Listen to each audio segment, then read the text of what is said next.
Hello traders, welcome back again to my YouTube channel. My name is Kevin Saili. Pada YouTube channel ini teman-teman akan menemukan informasi menarik seputar cryptocurrency. So if you do like cryptocurrency, make sure kalian subscribe channel ini. Teman-teman, welcome back again di quick update untuk Bitcoin. So kita bakal update kondisi terkini untuk Bitcoin. Kita akan coba melakukan forecast terkait dengan potential target atas atau resistance-nya, disertai dengan potential pullback-nya atau koreksinya. Sejauh mana kira-kira kalau misalkan koreksi dan skenario seperti apa. So tanpa berpanjang lebar, kita masuk langsung ke dalam technical analysis-nya. But before, teman-teman, before kita masuk technical analysis, saya pengen kasih info update dulu ke teman-teman soal economic calendar.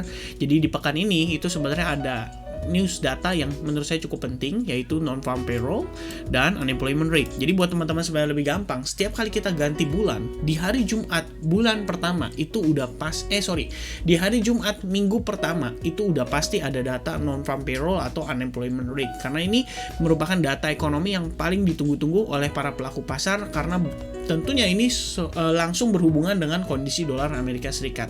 So far, kalau kita lihat dari forecast datanya, secara average hourly earning atau rata-rata pendapatan per jamnya, ini mengalami mix ya secara forecast. Jadi belum mengalami sih, istilahnya secara forecast itu lebih mix. Yang satu memperkirakan ada penurunan 0,2%, yang satu memperkirakan ada kenaikan sekitar 0,4%. Dan ini sebenarnya year on year ya kalau nggak salah, year on year ya, mungkin tahun ke tahun kali ya. Jadi kayak Maret tahun lalu sama Maret tahun sekarang gitu istilahnya teman-teman. Nah, yang sebenarnya paling high impact itu adalah non-farm payroll sendiri atau data pendapatan ya. Di sini diperkirakan secara forecastnya ada penurunan dari 678.000 turun jadi 490.000. Tentu saja aktualnya kita belum tahu pasti sampai kita ngelihat di hari H. Nah, ini pastinya akan langsung berpengaruh terhadap dolar. Walaupun posisinya indirect terhadap si Bitcoin, jadi saya rasa mungkin nggak langsung kayak boom, meletus signifikan atau melemah signifikan seperti situasinya di forex market atau di komoditi ya, karena kalau komoditi atau forex market rata-rata itu langsung directly terhadap si dolar Amerikanya. Nah, sementara dari sisi penganggurannya itu diperkirakan masih akan ada penurunan sekitar 0,1%. Dan ini artinya penyebaran tenaga kerja di Amerika Serikat lagi cukup merata teman-teman. Ya, itu pertimbangan kita terkait dengan data saat ini menurut saya cukup mix. Jadi saya rasa nanti kita lihat kepastiannya di hari Jumat. Saran saya sih menjelang rilis data lebih baik jangan terlalu banyak aktivitas trading, terutama untuk teman-teman yang masih aktif trading di forex market maupun di gold atau XAU USD. Alright, so next kita bakal masuk ke dalam update untuk Bitcoinnya dari time frame daily dulu.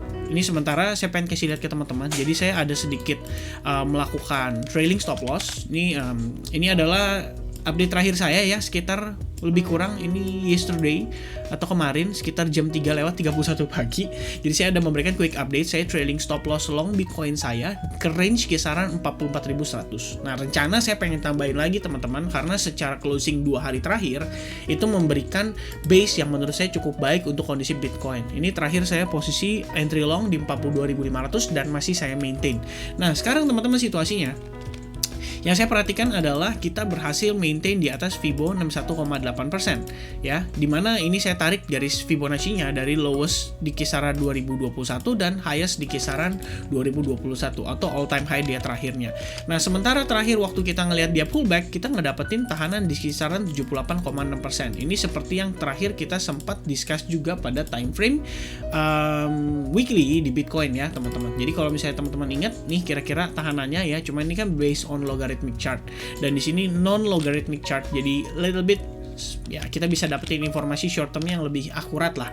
Nah, sementara kita ngelihat teman-teman sekarang ketika dia bertahan di atas 78,6%, dan biasanya next yang akan dituju adalah dia akan berusaha untuk kembali close di atas 61,8%-nya. Dan so far sih kita ngelihat dia ketahan juga di 61,8 ya, rejected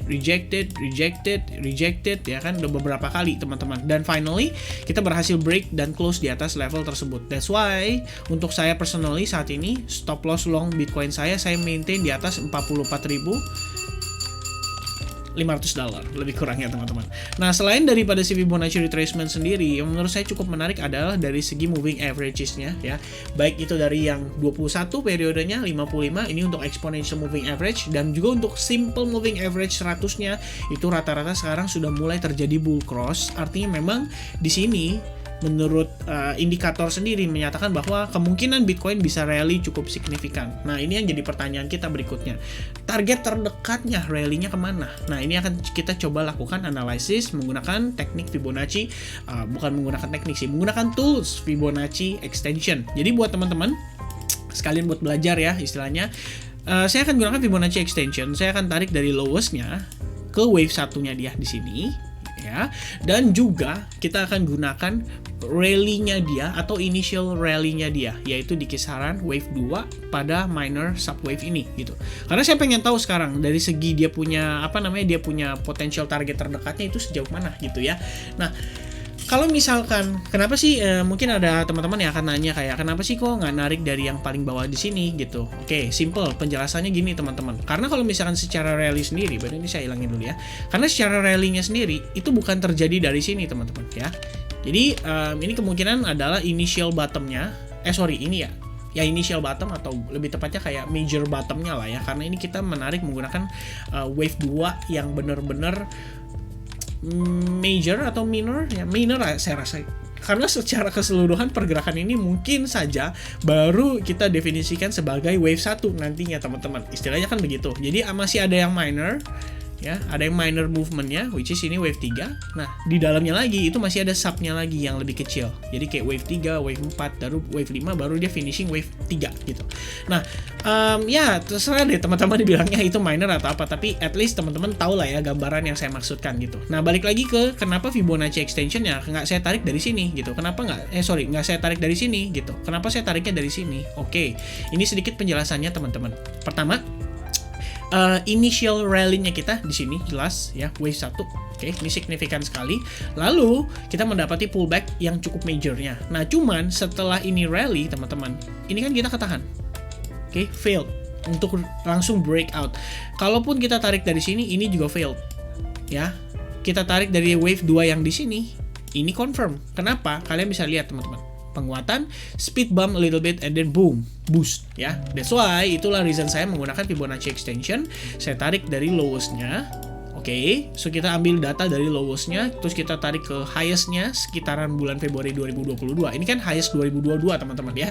Jadi buat teman-teman yang belum tahu, ini bahkan pernah lebih tinggi lagi ya. Cuman at least based on pergerakan terakhirnya sepanjang pertengahan tahun ini ya. Ini kita lihat di wave satu ini atau subwave 1 ini sebagai highest levelnya dia, and then kita tarik pullbacknya ke Fibonacci extension, which is di initial rally-nya dia ya, so far sampai sekarang. Nah, kita lihat teman-teman di sini. Secara pergerakan tersebut, kita mendapati bahwa adanya Fibo 78,6% extension di kisaran level $47.600, which is di sini akan menjadi potential resistance kita. Yang kalau saya extend a little bit, ini juga merupakan resistance dari pergerakan sebelumnya, dan itu kisaran $47.000. So, I think teman-teman, kita bisa expect adanya decline atau rejection dari area atau level ini terhadap si posisi Bitcoin, karena pada closing kemarin itu sebenarnya cukup menarik, tampak membentuk seperti yang namanya shooting star candlestick pattern teman-teman ya. Cuman karena hari ini dia open langsung rally lagi, mungkin saya rasa dia perlu ngetes dulu ke bagian atas, dan takutnya si closing daily-nya nanti cenderung ngebentuk buntut ke atas teman-teman ya. Itu bisa jadi pertimbangan untuk saat ini. Dan sementara selain daripada si Fibo 78,6%, let's say dia berhasil atau successfully breakout dari Fibo 78,6%, then our next potential target untuk wave 3 I think di kisaran level $50.000. Ini bakal banyak banget potensial kenapa di area tersebut. Pertama dari segi resistance, jelas banget di situ ada tahanan. Kedua dari segi angka psikologis $50.000, and then ketiga dari Fibonacci extension sendiri itu berada di kisaran level $50.000. Jadi itu adalah satu pertimbangan area target saya yang terdekat untuk saat ini. Cuman kalau misalkan saya personally mungkin akan lebih prefer untuk melakukan trailing stop loss aja. Jadi saya akan coba maksimalkan sejauh mana sih Bitcoin saya bisa perform dengan baik teman-teman. Jadi saya akan maintain aja stop loss saya di atas di bawah level $44.500 lebih kurangnya. Alright. So pada time frame hourly-nya mungkin hanya singkat aja ya. Di sini juga ada tahanan tepatnya di kisaran Fibo 2618. Itu hanya based on Fibonacci external yang saya tarik dari si pergerakan recently-nya atau ascending triangle. Dan saat ini Kita lihat percepatan tren, obviously. Jadi saya bisa hanya menggunakan bagian atasnya saja untuk mengetahui, bisa dikatakan untuk mengetahui potential target atau area yang bakal dites nantinya teman-teman ya. Lebih kurang kayak gini. And then mungkin tambahannya lagi adalah exponential moving average 21, 34 dan juga 55. Itu bisa banget digunakan oleh teman-teman untuk menjadi patokan daripada si potential area supportnya juga. Jadi kalau misalnya teman-teman nggak mau terlalu mikir ya, isinya mau yang gampang-gampang aja, Vin. Gimana pakainya? Ya udah, kalian mungkin bisa menggunakan yang namanya exponential moving average, yaitu periode 21, 34 dan 55. Kenapa di angka tersebut? Karena itu adalah angka-angka atau rentetan Fibonacci, angka Fibonacci gitu ya. Nah, secara RSI sendiri juga sama, menunjukkan kita memasuki yang namanya fase overbought. Jadi memang I think ini adalah area yang wajar ya untuk terjadi decline atau rejection dulu. Jadi kita istilah koreksi dulu, mengingat di time frame daily juga terdapat Fibo 78,6%-nya. Jadi mungkin kita akan mendapati sedikit pullback before kita melanjutkan rally lagi. Ini saya belum bilang kita benar-benar finishing wave 3 ya. Ada kemungkinan wave 3 masih bisa lebih tinggi teman-teman. Karena dari situasinya sendiri juga ini wave 1, wave 2, wave 3, wave 4 dan masih ada wave 5-nya lagi yang super kecilnya. Alright teman-teman. Dan saya rasa itu aja mungkin ya update yang bisa saya berikan terkait dengan kondisi Bitcoin terkini. Jadi untuk potential scenario koreksinya sudah saya sampaikan. Ada kemungkinan kita testing terhadap trendline atau maybe around exponential moving average 21 itu pada time frame 4 jam. Namun hampir aja saya kelupaan teman-teman ya. Di sini kalau kita lihat dari time frame hourly-nya bahkan ini kelihatan sudah mulai ada initial pullback yang terjadi pada Bitcoin teman-teman. Atau biasa orang-orang di grup itu bilangnya inverse V formation ya. Cuman apakah kita akan pasti koreksi? Belum tentu jawabannya ya. Kita mesti lihat dulu situasi terkini kira-kira seperti apa, dan ini yang terdekatnya ada kemungkinan kita membentuk juga semacam maybe either itu rising wedge atau mungkin ascending channel, but in the end kita lagi coba ketahan di kisaran exponential moving average 21. Jadi tetap teman-teman, skenario yang saya perhatikan adalah secara overall atau long run ini $50.000 menjadi area yang akan kita perhatikan untuk potential target terkininya ya. Itu aja kira-kira teman-teman sih update saya untuk terkait dengan Bitcoin. Hopefully this video can be very helpful buat teman-teman semua, dan sekiranya video ini membantu, teman-teman boleh bantu dengan likes buttonnya, dan jangan lupa untuk subscribe channel ini juga. Sampai ketemu lagi di next update berikutnya, atau tonight kita bakal bahas untuk Cardano, and I think yeah, that's it teman-teman. Thank you very much. God bless everyone. Have a nice day. Cheers and bye-bye.